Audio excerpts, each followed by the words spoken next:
Y bueno, pues vamos a dar inicio a nuestra clase. Ya dimos ahí unos minutos de tolerancia. Como les decía, me da mucho gusto verlos, de verdad. Qué gusto verlos, saber que todo está marchando bien. Sigamos avanzando, ¿verdad? En las cosas que Dios tiene preparado para nosotros. Y vamos a ver el último tema de la carpeta número 1. La realidad es que todo tiene relevancia con lo que hemos venido viendo de la adoración. Y vamos a ver los textos interesantes. Vamos a ver un punto sumamente ideal. Más allá del tema en conocimiento, vamos a ver una parte de conocimiento, pero yo quiero que este tema sea como más del corazón, ¿no? Como más formativo, más allá de un tema de conocimiento, sea muy formativo y lo veamos desde esa perspectiva, ¿no? Que Dios pueda hablar a nuestras vidas el día de hoy y que pueda formar esa hambre y ese anhelo de buscarlo por este medio en la alabanza y en la adoración, ¿vale? Entonces, vamos a orar y vamos a poner este tiempo delante de nuestro Dios. Ya tengo listo el material acá. Acompáñenme a orar, por favor. Señor, te damos gracias, Dios y Padre nuestro, por darnos el privilegio, mi Señor, de acercarnos a ti. Hemos aprendido a lo largo, Señor, de esta primer carpeta en el discipulado, qué es y qué significa para ti una vida devocional, un tiempo, Señor, y una vida en comunión contigo. El hecho de que leamos frases, Señor, en tu palabra como que Noé caminó contigo, que Enoc caminó contigo, quieren decir mucho, Señor, y distan mucho de lo que tú quieres hablar a nosotros. Es algo interesante, Señor, que los hombres hayan caminado contigo.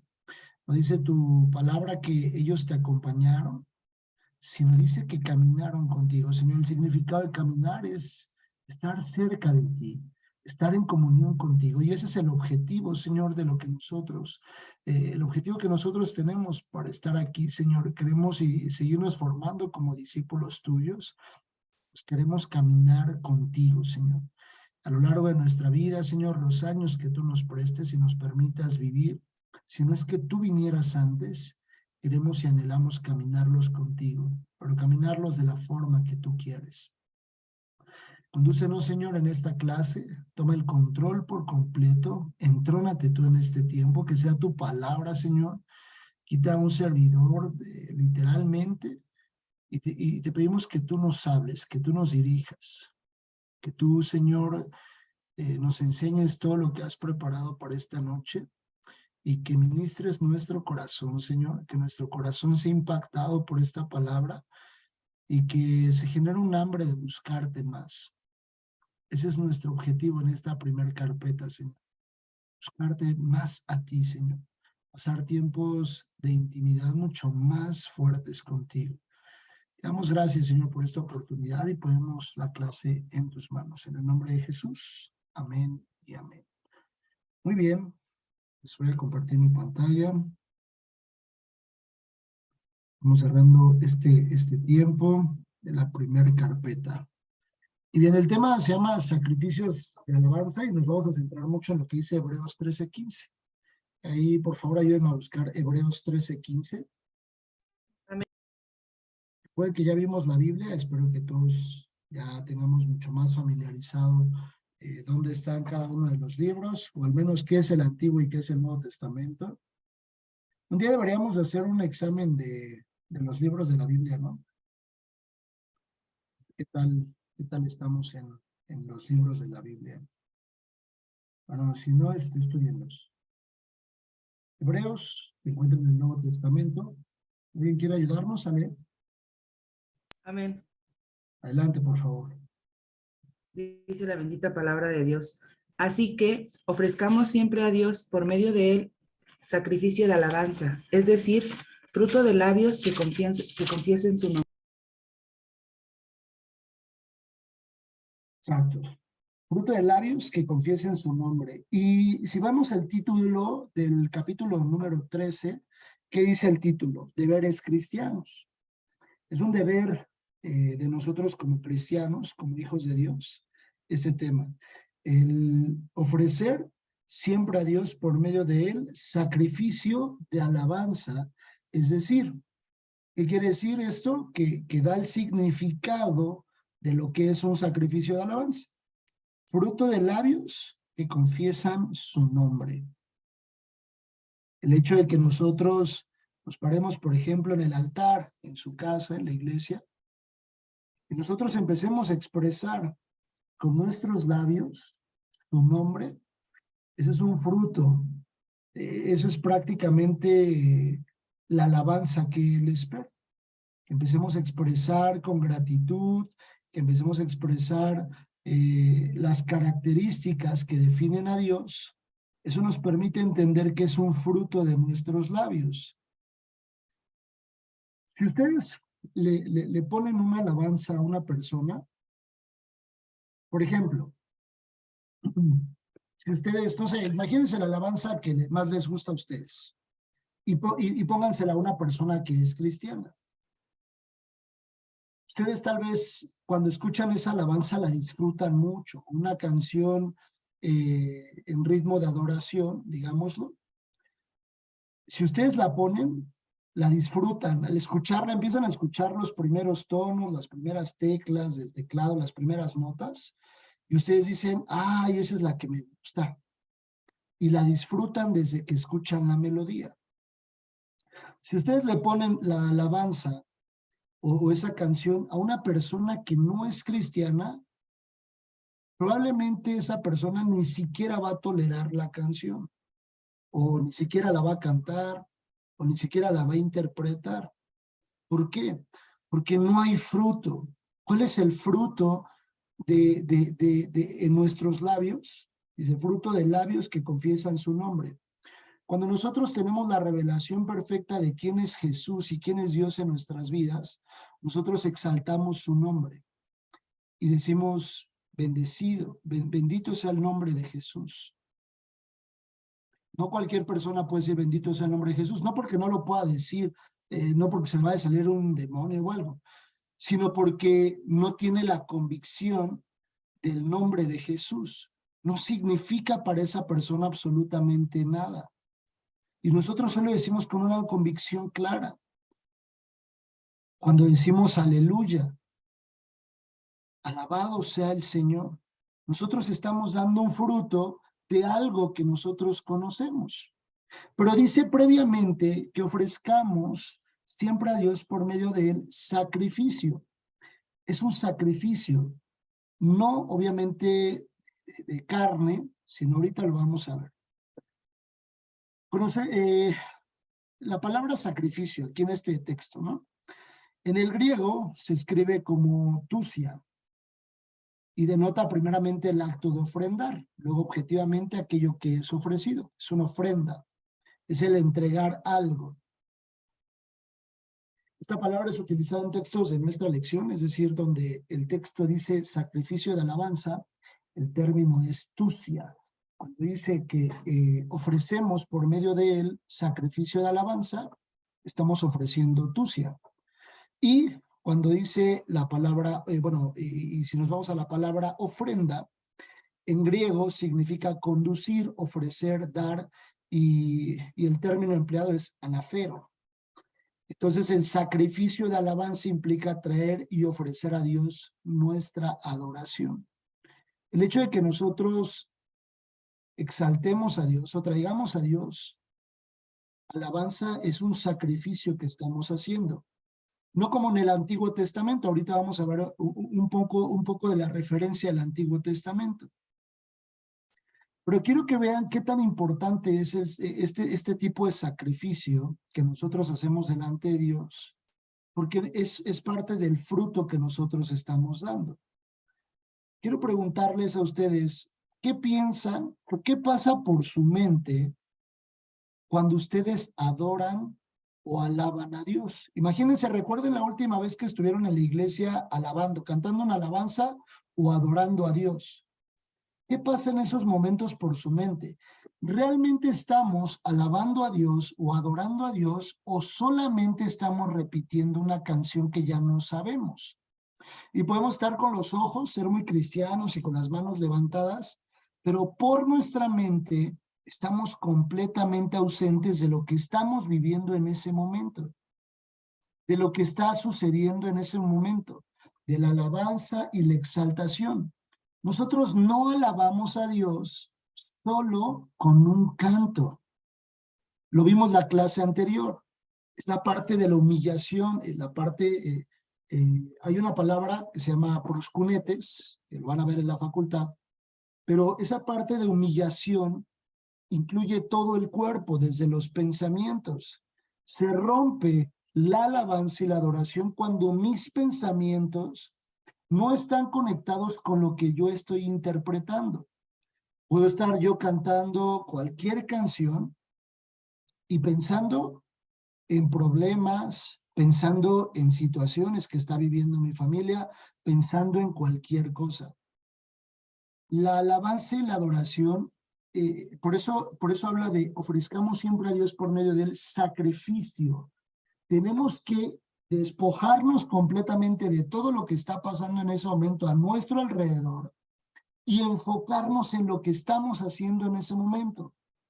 Como si nosotros lleváramos, imagínense en el Antiguo Testamento, ahorita, bueno, no vamos a ver el altar de bronce, pero en el altar de bronce llevaban los sacrificios, el pueblo de Israel, y llevaban, imagínense, una oveja para el perdón y la redención de sus pecados.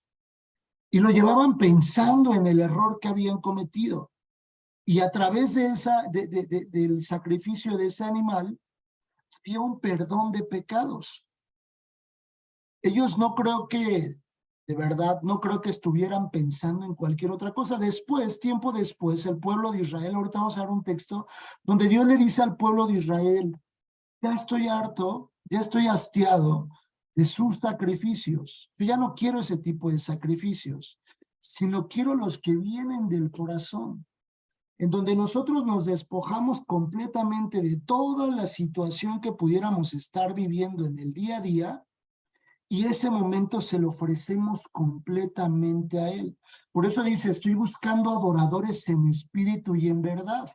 Que mis acciones dicten mucho de lo que yo estoy viviendo internamente en mi vida. La verdad, lo vimos en la armadura de Dios. Si hay verdad en mi corazón, si hay verdad en mis pensamientos, hay una perfecta conexión. Por eso muchas personas pueden decir, ¿por qué levanto las manos? ¿Por qué adoro a Dios y no siento su presencia? Porque hay algo que no está conectado. Yo platicaba con uno de los pastores este fin de semana y le decía qué interesante es lo que la Biblia dice desde el Génesis hasta el Apocalipsis y habla de la unión. La unión, siempre la unión va a traer un fruto. Cuando los discípulos, bueno, los apóstoles, estaban unánimes, dice que la primera iglesia estaba unánime, ¿qué sucedió? Fue derramado el Espíritu Santo, pero unánime quiere decir verdaderamente todos unidos, es decir, todos estaban pensando exactamente lo mismo que querían. Todos tenían el corazón alineado perfectamente a lo que en ese momento necesitaban. Y en la iglesia podemos estar todos cantando y yo puedo, o sea, a lo mejor Richie puede estar sintiendo a Dios de una forma impresionante, con las lágrimas derramadas. Dios está tocando su vida en ese momento.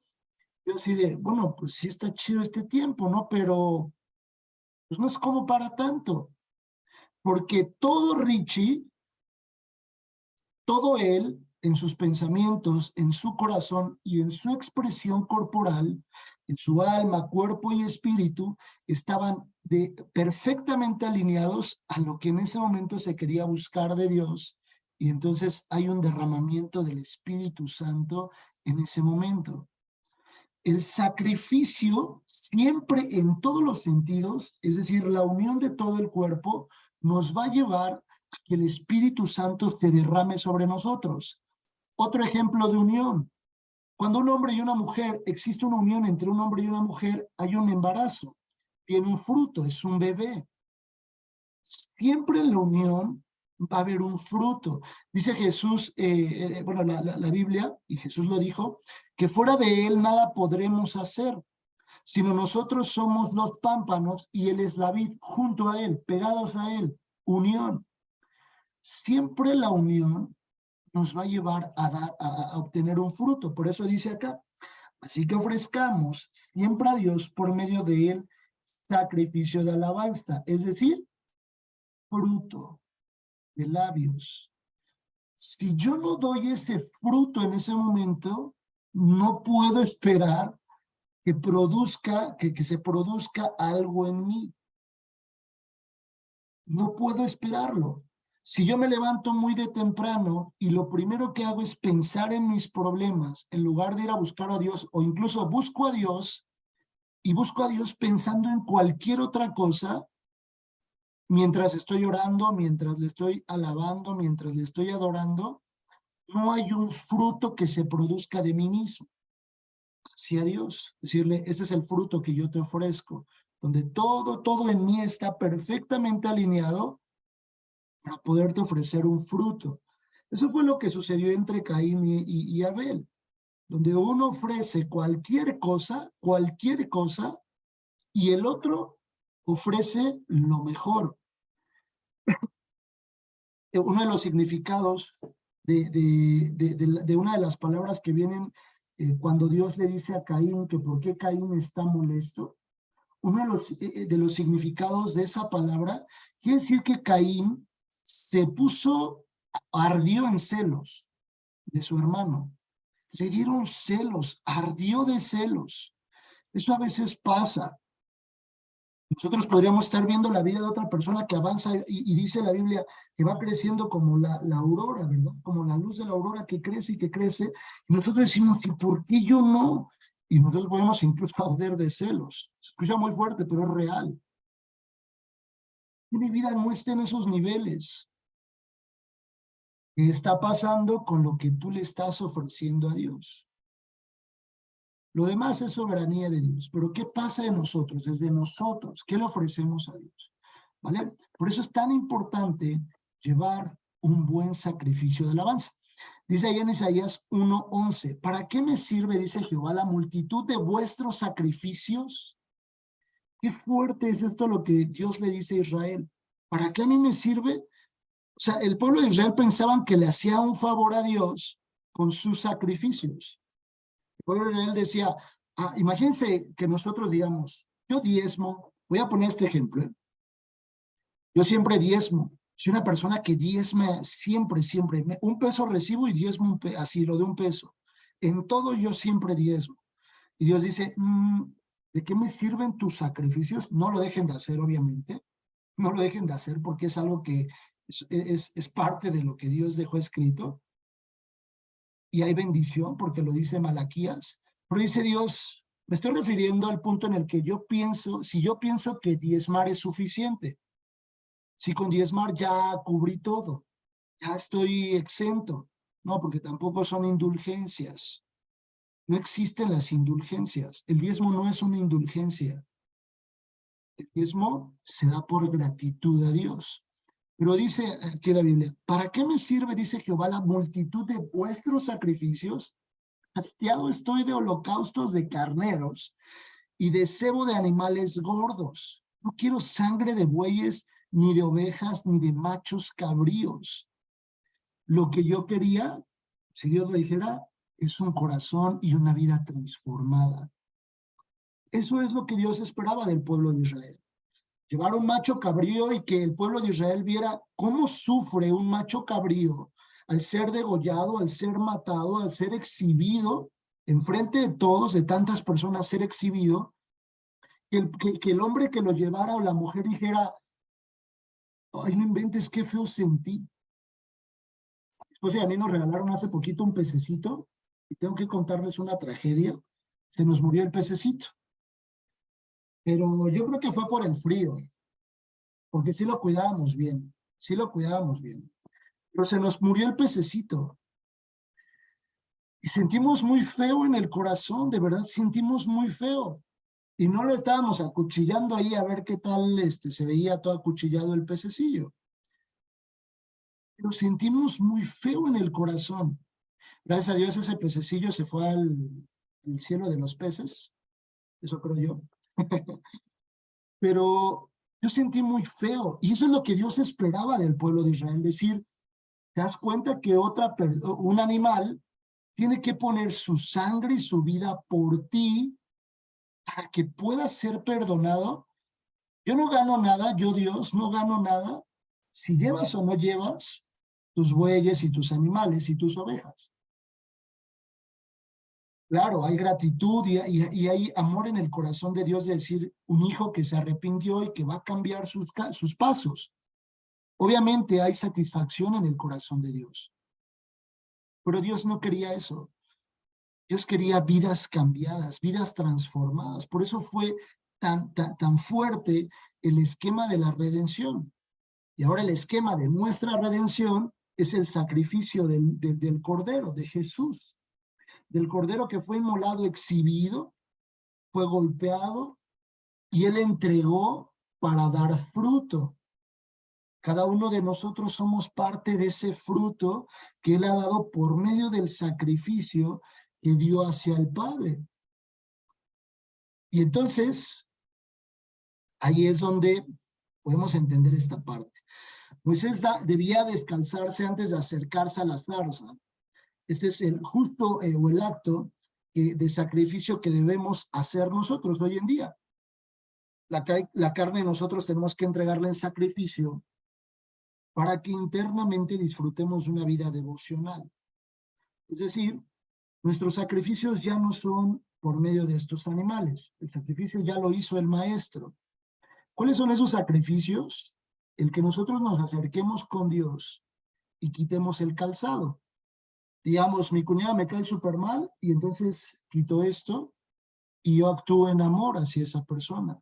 O mi suegra me cae muy mal y entonces yo le digo a Dios, quito esto y entrego mi corazón en amor hacia esa persona. Y me cae mal esta persona, o soy de esta forma, tengo estas actitudes, me caen mal las personas, soy una persona prejuiciosa. Todas esas actitudes que van en contra de la esencia y la voluntad de Dios para con nosotros son esos sacrificios que tenemos que ir quitando y decirle a Dios, Señor, como si fuera una ovejita, aquí está esto, que yo sé que a ti no te agrada, y hoy lo dejo en el altar de bronce para que sea quemado. Y cada vez que nosotros vamos quitando, es como si diéramos un paso mucho, mucho más cerca de Dios. Esos son los sacrificios que tenemos que hacer nosotros desde el corazón. Esta persona no me ama, esta persona me aborrece, incluso es grosera conmigo. Y vamos con Dios y le decimos, y está, cambia mi corazón, y a partir de ahora yo voy a amar a esa persona. Y amar, de verdad, amar es amar. Amar es amar a la persona. Hay personas con las cuales hay que tomar distancia, por supuesto. Los amamos en el amor de Cristo, no en el amor mío. Hay personas que de verdad sí tenemos que tener una barrera de por medio, pero bendecimos sus vidas. ¿Qué incluye amar a esa persona? No hablar mal de esa persona. No estarnos quejando de esa persona. No irme a tomar un café con Misa y hablar mal de mi hermano Raúl, ¿no? Por ejemplo. Ese tipo de cosas, y a lo mejor a mí me caía mal alguien, y yo no voy y hablo con Richie mal de esa persona. ¿Por qué? Porque tengo que ir quitando todas esas cosas para estar mucho más cerca del corazón de Dios. Eso quiere decir la parte de sacrificios, de descalzarnos. Éxodo 30, acompáñenme allá en Éxodo 30, por favor. Vayamos.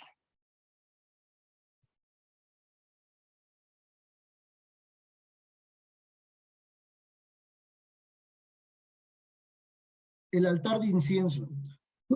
Muy rápidamente, el tabernáculo que construye o que levanta Moisés, como le fue mostrado en el monte, es decir, que Moisés en el monte vio el tabernáculo. Dice, como te fue mostrado, Moisés ya lo había visto, cómo estaba construido, cómo iba a quedar, cuál era la obra que Dios esperaba que Moisés terminara. Y a la entrada, ya lo hemos mencionado, estaba la puerta. Y dice la Biblia, entrar por sus puertas con acción de gracias. una de las tribus que se encontraba en la parte frontal o enfrente de la puerta de acceso al tabernáculo era la tribu de Judá. Y Judá quiere decir alabanza a Jehová, o alabanza a Dios, o alabado sea Dios, o Dios es alabado. Por eso la interpretación de lo que les decía, entrar por sus puertas con alabanza. La puerta nos permite ver la alabanza. Enseguida estaba el altar de bronce, donde se llevaban y se ejecutaban los sacrificios, y enseguida la fuente de bronce, que también había sido hecha con espejos. Enseguida el primer acceso ya a la tienda como tal, del tabernáculo, donde encontramos el lugar santo, donde estaba el candelero, la mesa de los panes, y previo al acceso del lugar santísimo se encontraba este elemento, el altar de incienso. El altar de incienso sí estaba hecho de oro. El altar de bronce donde se ejecutaban los sacrificios, ese no. Previo a ingresar a la presencia de Dios estaba este altar, y dice la Biblia: haz asimismo un altar para quemar el incienso de madera de acacia, lo harás. El incienso hace una interpretación hacia las oraciones. El incienso quiere decir las oraciones, interpretativo, ¿no? Su longitud será, bueno, y dice que era de madera de acacia. Sí, casi en su totalidad, todos los elementos dentro del tabernáculo estaban hechos de madera de acacia cubiertos de oro. Y es muy interesante. La madera de acacia es un recurso natural y el oro es un recurso que se identifica mucho en lo divino, en la parte celestial, en lo que tiene que ver con el cielo. Cada uno de los elementos mostraba a Jesús. ¿Por qué? La madera denota su humanidad o la humanidad de Jesús, y el oro demuestra su divinidad, ¿vale? Hasta ahí. Su longitud será de 1 codo y su anchura de 1 codo será cuadrado, y su altura de 2 codos y sus cuernos serán parte del mismo, es decir, parte de la misma estructura. Y lo cubrirás de oro puro, su cubierta, sus paredes en derredor y sus cuernos. Debía tener 4 cuernos. Y le harás en derredor una cornisa, es como una especie de, como algo que tenía que salir, no era recto, plano, sino algo que tenía que sobresalir hacia arriba, una cornisa. Le harás también 2 anillos de oro debajo de su cornisa, a sus 2 esquinas, a ambos lados suyos, para meter las varas con que será llevado. Cada que se movía la nube de la presencia de Dios, tenían que moverse y mover toda la tienda, todo el tabernáculo. El tabernáculo no era una infraestructura fija. Tenían que moverlo conforme Dios se iba moviendo, o la nube de la presencia de Dios se iba moviendo. Ellos tenían que mover el tabernáculo. Había diferentes encargados para mover diferentes cosas. Los coatitas y los gersonitas. Eso es otro tema. Y tenían que mover los elementos. Para moverlos, los llevaban cargando. Por eso a cada uno de los elementos tenían unos aros y cruzaba una vara para irlos cargando y moverlos de una ubicación a otra. Y se harás las varas de madera de acacia y las cubrirás de oro. Y lo pondrás delante del velo que está junto al arca del testimonio, delante del propiciatorio que está sobre el testimonio, donde me encontraré contigo. ¿Qué es el propiciatorio? Es la tapa que cubría el arca del testimonio, el arca del pacto. Y Aarón quemará incienso aromático sobre él. Cada mañana, cuando aliste las lámparas, lo quemará. Y cuando Aarón encienda las lámparas al anochecer, quemará el incienso, rito perpetuo delante de Jehová por vuestras generaciones. Siempre Dios nos va a llevar en esos tiempos, en la mañana y en la noche, que cubre todo nuestro día. Por eso la Biblia también dice: meditarás de día y de noche.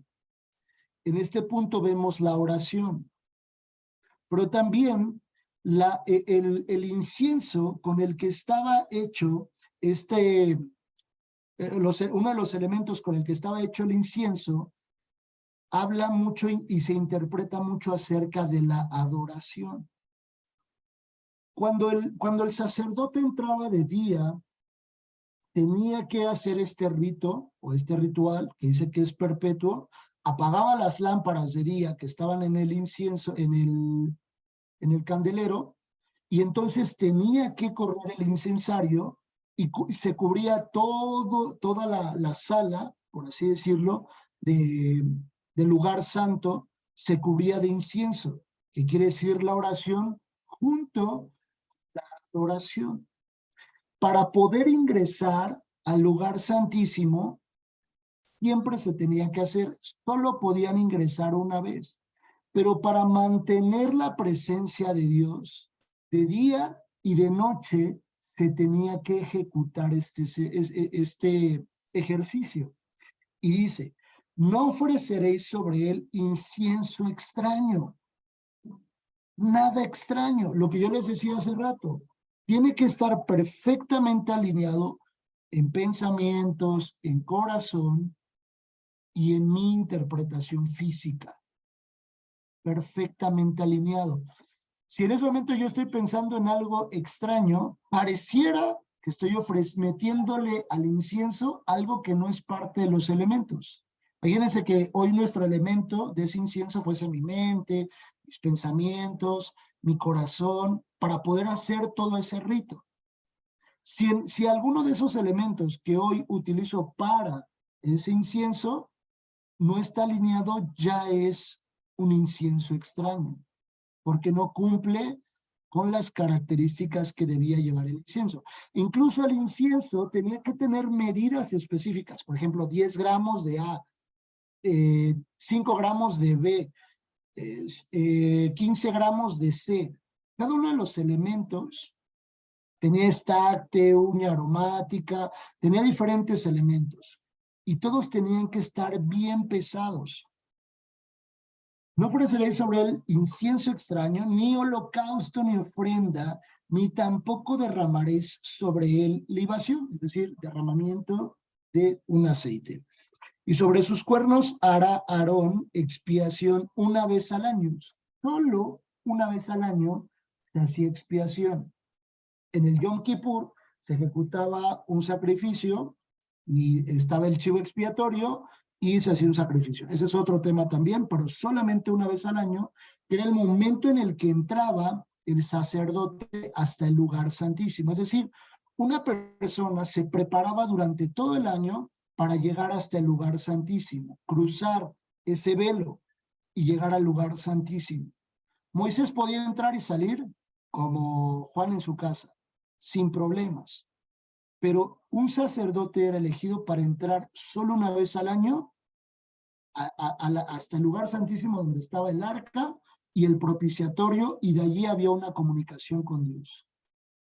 Previa había la expiación y la redención de pecados del pueblo.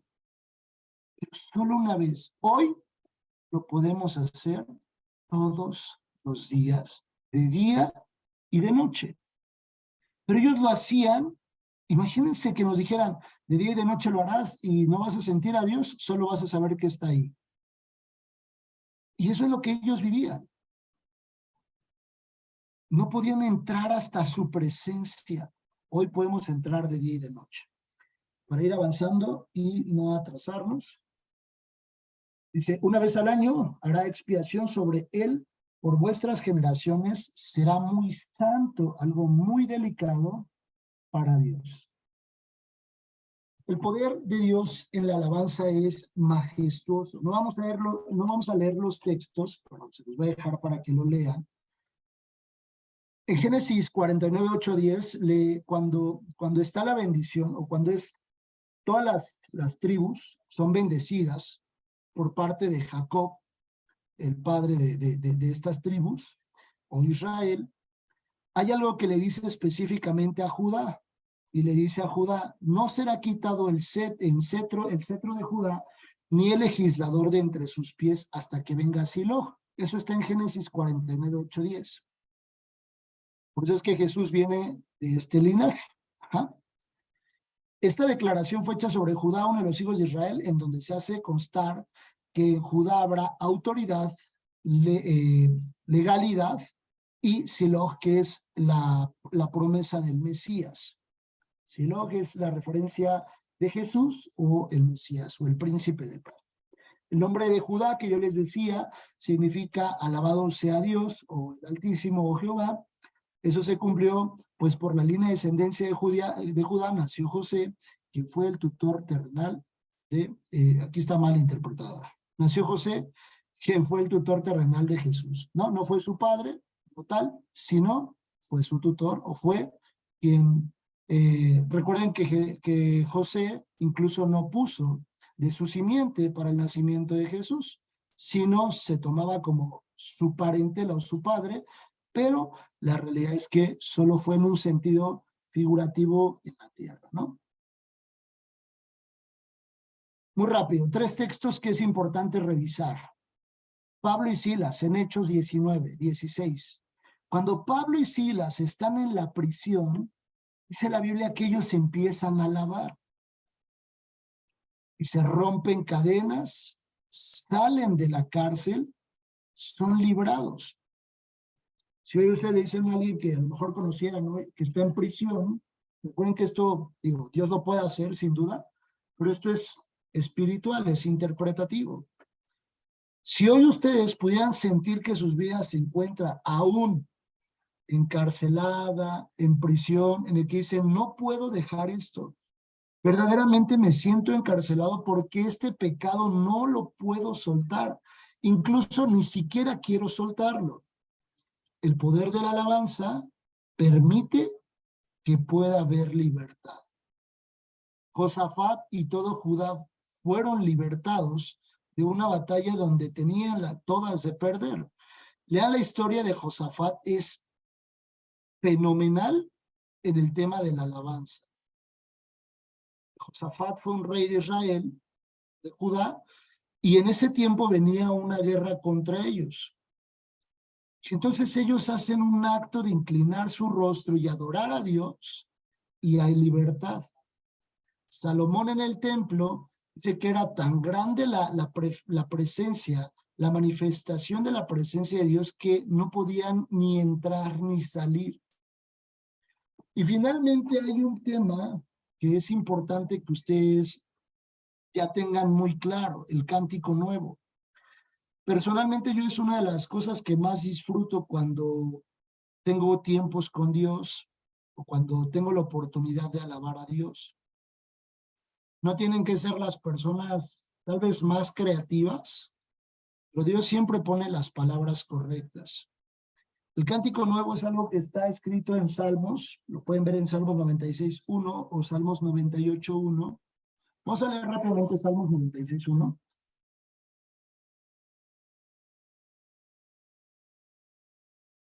Dice la palabra de Dios, cantad a Jehová cántico nuevo, cantad a Jehová toda la tierra. Cantad a Jehová, bendecid su nombre, anunciad de día en día su salvación. Esto, el título dice cántico de alabanza. Este salmo nos habla esto, de levantar un cántico nuevo. ¿Qué es un cántico nuevo? Nosotros ya tenemos ciertas canciones que interpretamos en nuestra iglesia, ¿no? Cada uno. Y tenemos una canción que les gusta mucho a ustedes, a lo mejor hay alguna otra que dicen, bueno, esa no es tanto de mi gusto, pero pues también interpreto porque es para Dios. Pero el cántico nuevo es ese momento en el que ustedes, durante ese tiempo en su casa o en la iglesia, pueden expresarle a Dios desde su corazón quién es Él.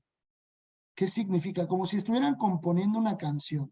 Aunque le digan 100 veces a Dios, bendito es tu nombre, mi Señor. Te amo, mi Señor. Eres lo más hermoso que me ha pasado. Aunque digan eso, que salga de su corazón. Realmente es algo que van a ir desarrollando, que Dios va a ir desarrollando poco a poco en ustedes. Pero es literalmente cuando sale del corazón.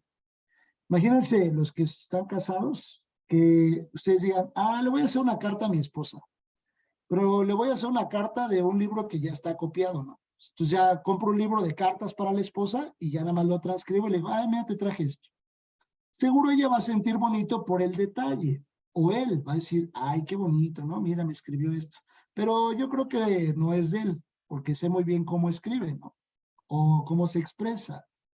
A lo mejor dice, eres una gaviota volando entre los cielos y las nubes, y tu color, y eso pues, no son palabras a lo mejor que sean diarias mías, ¿verdad? Pero si dice, te amo con todo mi corazón, eres la mujer más importante para mí, probablemente la persona se da cuenta que esas palabras nacen desde el corazón y tienen un significado mucho más grande que decirle algo que ya está escrito. Por eso el cántico nuevo es tan hermoso, porque nos permite decirle a Dios, combinado con música, con melodía, lo que hay en nuestro corazón, lo que nuestro corazón siente por Él. Y no importa si cantamos muy bien o cantamos muy mal, o si somos muy afinados o muy desafinados. Con perdón y con mucho respeto a las personas que están a nuestros lados, no es para ellos, es para Dios, es para el Rey. Pueden ser los más desafinados del mundo. Digo, tampoco vayan a estar gritando, ¿verdad? Como la chimoltrufia y no sé qué. No, obviamente moderado, ¿no? Moderado. Pero sí decirle desde el corazón, esto es lo que siento. Tú, Jesús, eres el amor de mi vida. Empiezan a trabajar en estos puntos y eso es lo que yo quería cerrar con ustedes en esta primera carpeta, en el que nuestros tiempos con Dios sean de una mejor calidad. Imagínense que cada día que ustedes de día y de noche van a buscar a Dios, dicen, quiero tomar un tiempo para orar, para adorarte, para exaltar tu nombre, y, y lo hacen pensando en cualquier otra cosa. O le voy a preguntar a Meli. Meli, ¿te gustaría que Richie te empezara a decir unas palabras así? No, es que estoy bien enamorado de ti, eres la mujer más hermosa, más importante de mi vida. Y todas esas cosas muy lindas que yo sé que siempre te dice, pero mientras está pensando en si las Chivas ganaron o perdieron. ¿Te gustaría que Richie te dijera mientras está pensando en un partido de fútbol? No, ¿verdad? Claro que no. Imagínense que mientras le expresamos a alguien lo que decimos sentir, acá hubiera una pantalla y que reprodujera lo que realmente hay en nuestros pensamientos. Si hay una correlación entre el pensamiento y lo que yo estoy diciendo. Muchas veces nosotros podemos estar haciendo eso cuando pasamos tiempos con Dios. Ni a Meli, ni a mi hermana María de los Ángeles, ni a mi hermana Caro, ni a nadie, ni a mi hermana Vicky, ni a mi hermana Florina. Creo que a nadie nos gustaría que eso nos pasara, ¿verdad? Que eso nos hiciera. Pero a veces sí nos atrevemos a hacer eso con Dios. Pensar en otra cosa mientras estamos orando, mientras estamos adorando. Y no voy a decir si ustedes están en el ministerio de la alabanza, ¿eh? Imagínense estar tocando un instrumento para Dios mientras estoy pensando en si la ropa la voy a lavar al rato o mañana. Completamente desconectados, literalmente desconectados de lo que debería estar haciendo en ese momento. Y podría preguntarme, oye, ¿por qué no fluye esto, no? ¿Qué no se ministra a la iglesia? El levita tiene una gran responsabilidad. Todo tiene que estar perfectamente alineado. En el incienso todo tenía que estar bien molido, bien pesado, bien alineado.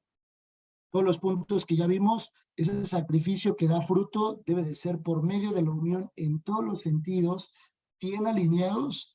Esos son los tiempos que vamos a tener. Tenemos 15 días que restan de enero más febrero y marzo para experimentar una gloria súper mayor, una dimensión de adoración, una dimensión en la oración con Dios mucho más profunda. Espero que ustedes ya tengan el día o incluso algunos ya hayan empezado hoy con su tiempo de ayuno. Recuerden que es una vez por semana, en la medida de lo posible, por salud. Ya vimos los temas, si a lo mejor es algo muy complicado, empiecen con un ayuno de verduras, un ayuno de agua. Si ustedes ya lo pueden hacer literalmente seco, háganlo. Pero empezamos y arrancamos esta semana. ¿Vale? ¿Alguna duda hasta aquí del tema, de la primera carpeta, de todo lo que hemos visto? ¿No? ¿No? Perfecto. El examen no es teórico, el examen es práctico. Y ese es el examen. Los tiempos con Dios. Porque ese examen es calificado por Dios. Podríamos hacer un examen de 100 preguntas y todos sacar 10 y tener los peores tiempos de intimidad con Dios. Y no serviría de nada. Este es el examen. Este es nuestro tiempo de preparación. Después de este tiempo, no van a querer dejar el ayuno, no van a querer dejar sus tiempos devocionales, porque van a ver el resultado en sus vidas. Van a ver completamente resultados en sus vidas, ¿vale? Bien, pues si no hay dudas o comentarios, yo le doy gracias a Dios por sus vidas. Primero Dios, nos vemos la próxima semana, iniciando con una carpeta diferente, con una carpeta nueva. Yo sé que Dios seguirá hablando en nuestras vidas y bueno, les mando un fuerte abrazo. Que Dios los guarde, que Dios los bendiga y acompáñenme a cerrar este tiempo con una oración, ¿vale? Te damos gracias a ti, mi Señor. Gracias, infinitamente gracias por este tiempo. Gracias, Señor, porque en tu corazón estaba, Señor, que estuviéramos preparándonos contigo para este tiempo. No es una preparación que venga de un hombre, Señor, sino esto es desde tu corazón. Te pedimos, mi Dios, que nos lleves a dimensiones mucho más profundas de tu reino. Dimensiones, Señor, en las que podamos ver tus dones manifestados en nosotros. En las que podamos ver tiempos de oración, Señor, mucho más profundos contigo. Permítenos tener un don de ciencia, Señor, donde nos sentemos y basta que leamos un versículo para que nos sea revelado todo lo que tú dejaste escrito para nosotros. Incluso sin buscar apoyos, sin buscar algunos otros diccionarios o libros, comentarios bíblicos, que no busquemos nada más que lo que dice textual en tu palabra para entender lo que tú quieres decirnos, Señor. Permítenos ir a tiempos mucho más profundos en la adoración contigo, donde podamos ver la manifestación de tu hermoso Espíritu Santo en nosotros, las promesas que tú nos has dado derramadas sobre nuestras familias. Permítenos ir a una profundidad y una intimidad cerca de tu corazón, donde por medio de tu Espíritu Santo conozcamos tus pensamientos, donde cada decisión, Señor, que sea tomada en nuestras vidas, siempre tengamos la garantía de que tú ya diste el primer paso. Y si no das el primer paso, esperar y tener el fruto, Señor, de tu hermoso Espíritu Santo sobre nosotros. Te pido, Señor, que esta primer carpeta nos lleve a una profundidad mayor en tu reino. Prepara, Señor, los temas que vienen. Prepara una siguiente carpeta, Señor, en la que anhelamos conocer mucho más de ti, pero nuevamente para inmediato ponerlo en práctica. Te damos gracias por tu infinito y por tu hermoso amor hacia nosotros. Bendice la vida de mis hermanos, Señor. Guárdalos, cuídalos. Yo hoy oro a ti, Señor, por sus vidas. Te pido, Señor, que cualquier necesidad sea suplida, que tú les des una promesa en esta semana. Ellos puedan entender cuál es el propósito del reino que tú tienes para ellos. Que su corazón esté bien alineado, Señor, al propósito que tú tienes en sus familias, en ellos. Que el corazón del esposo está alineado al de la esposa y el de la esposa al del esposo. Y que el corazón de los hijos esté alineado al corazón, Señor, de los padres. Para que todos en conjunto estén alineados a tu corazón, Señor. Que manifieste tu hermoso Espíritu Santo en cada uno de ellos y en sus hogares. Yo te doy gracias, Señor, por cada uno de ellos. Y los bendigo en el nombre, sobre todo nombre, en el nombre de nuestro Salvador Jesús. Amén y amén. Les mando un fuerte abrazo a todos. Que Dios los guarde, que Dios los bendiga. Pasen mucho, descansen. Bye, Yanni. Bye, Jesús. Descansen. Bye. Bye. Bye, hermano.